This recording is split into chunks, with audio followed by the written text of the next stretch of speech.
Africains, Africaines, l'heure est grave. L'heure est grave et l'heure est très grave. Pourquoi est-ce que je le dis? C'est un appel solennel que je lance à tous les Africains, à tous ceux qui ont la couleur noire, à tous ceux qui se sentent exclus. Nous prenons toujours les annonces ou les appels à la conscience toujours comme une menace qui ne nous concerne pas. Même quand c'est les autres qui le disent, on le banalise. Pire encore, quand c'est nous-mêmes, un de nos frères qui nous dit « faisons attention », c'est avec mépris qu'on écoute. Mais cette fois-ci, je pense que c'est grave et c'est extrêmement grave. Je vais partir des événements récents. Je pars des événements récents pour lancer cet appel, à prendre conscience que nous ne devons plus nous comporter comme par le passé. La récréation, comme on le dit dans les jargons politiques en Afrique, est terminée. L'OMS a lancé un appel à la détresse. Préparez-vous au pire. Les Africains doivent se préparer au pire. On a banalisé cela. C'était un appel. Tout ce qui arrive en Afrique, on vous prévient toujours, mais on essaie tout de banaliser. Nous aurons beau être forts, mais on ne sera jamais assez fort pour pouvoir combattre contre un ennemi qui est toujours présent et qui se manifeste toujours de façon insidieuse, malgré le fait qu'il vous prévient. L'OMS a lancé un appel alors qu'il n'y avait même pas encore 10 morts en Afrique. Aujourd'hui, nous n'avons pas encore atteint 100 morts, mais on continue à vous dire, faites attention. Vous voyez, en Europe, ils sont en crise, mais ils trouvent toujours le moyen de venir vous aider. Est-ce qu'on peut appeler cela une aide? Est-ce qu'on peut appeler cela une aide? Ça, ce n'est pas de l'aide. Pourquoi est-ce qu'ils ne vont pas aider l'Italie? Pourquoi est-ce qu'ils ne vont pas aider l'Espagne? Des pays, l'Union européenne se porte à aider l'Afrique. Pourquoi ils sont toujours au chevet de l'Afrique? La Chine étant dans des situations difficiles, un pays africain, la Guinée équatoriale, s'est porté à apporter son assistance financière à la Chine pour contribuer à la lutte. Mais qu'est-ce que la Chine fait en retour? La Chine vous apporte plus des maladies. Elle prétend vous aider, mais elle ne vous aide pas du tout. On a vu ces jours encore, une fois de plus, les Africains être malmenés et sont encore ballottés en Chine. Même ceux qui sont en situation régulière. Ils estiment que c'est les Africains qui continuent à faire persister la maladie dans leur pays. Et par conséquent, il faut les mettre en quarantaine, une quarantaine indéfinie, prolongée. Même si vous êtes 5. Et tout part de quoi? Dans la ville de Canton, qui compte 15 millions d'habitants, on a fait le test à certaines populations et on a trouvé qu'il y avait 144 cas de personnes infectées. Et parmi les 144 cas de personnes infectées, il y avait 15 Africains.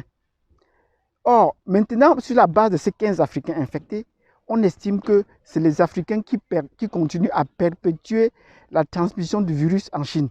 Et pour cela, ils ont sorti les Africains de leur maison, même ceux qui étaient en situation régulière, les sortis de leur maison et pour les jeter dans la rue.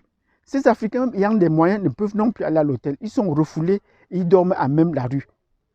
Vous voyez, jusqu'à quand est-ce que les Africains vont essayer de prendre conscience pour se mobiliser et trouver la possibilité de pouvoir agir d'un même accord? On ne peut pas faire ça à notre peuple. Ils ne sont pas les seuls infectés. Sur les 15 cas d'infection africaine, si vous avez le 144, c'est à peine le 10e. Mais où se trouvent les autres nationalités? On ne peut pas leur dire ça. Mais on trouve toujours que c'est les Africains parce qu'ils ne vont pas réagir.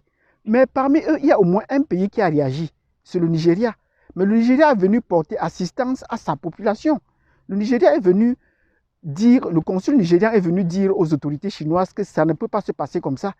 Et même l'hôtel pour lequel qui était prévu pour les Nigériens, le consul a refusé qu'il fallait un hôtel plus salubre, qu'il ne fallait pas les garder dans un hôtel insalubre. Et les autorités nigériennes sont donc constituées pour pouvoir rapatrier leurs concitoyens dans leur pays. Mais que font les 52 autres pays, les 53 autres pays? Ils restent tout à fait silencieux, on ne dit rien. Mais quand nous faisons une publication ici, sur les réseaux sociaux, demandant aux Africains de se mobiliser, de réagir, la réaction des Africains sur la plateforme, c'était de partir, c'est de quitter la plateforme, parce qu'on a demandé de réagir. Or, est-ce qu'il faut réagir? Est-ce qu'il faut penser, c'est comme ça qu'il faut réagir en fuyant la plateforme? Non, ce n'est pas réagir. Quand nous parlons de réagir, Nous savons que les Africains ne sont pas portés par la violence. Quand nous parlons de réagir, c'est de pouvoir prendre ce conscience et de se mobiliser, de se rester attaché à notre frère. Maintenant, ça arrive en Chine. Et vous savez que c'est de la Chine que tout vient. C'est de la Chine que tout vient. Quand ça va arriver dans notre pays, nous serons surpris. Et cette infection va être une infection venant des Africains. C'est les seuls Africains qui sont porteurs et qui diffusent cette maladie. Or, nous n'aurons même pas le courage de nous défendre, de dire que non, ce qu'on dit là, ce n'est pas vrai. Donc, chers frères et sœurs qui sont dans les autres continents, mobilisons-nous. Même s'il faut nous rapatrier, nous ne sommes pas d'une même voie. Ne pensez pas que ce qui arrive aux autres là, nous allons échapper. Nous n'allons pas échapper.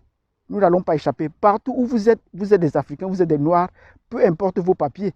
Quand ils vont sortir les Africains de leurs hôtels ou de leurs maisons, ils ne demandent pas qu'ils sont en papier ou ils ne demandent pas qu'ils sont en règle. Il en est des États-Unis d'Amérique. Quand les Noirs sont menacés, c'est tous les Noirs. On ne veut pas savoir si vous êtes là depuis 400 ans ou si depuis des générations vous êtes là. On considère que tous les Noirs, ils sont des Africains. On ne fait pas de différence entre ceux qui sont arrivés pendant l'esclavage depuis leurs aïeux ou ceux qui sont seulement arrivés par la green card ou pas. Il n'y a pas de distinction. Ce sont des Noirs, un point c'est tout. Mais nous les Noirs, nous devons prendre conscience et pouvoir nous mobiliser. Restons connectés pour pouvoir trouver la solution à notre problème, pour pouvoir réagir. Donc c'est l'appel que je voudrais lancer. Nous sommes en train d'être toujours indolents, insouciants, même quand le malheur frappe à notre porte. Donc, chers frères africains, mobilisons-nous, échangeons les informations et nous avons les réseaux virtuels aujourd'hui pour échanger les informations, pour rester connectés, de pouvoir transmettre les informations au moment où la menace est à nos portes.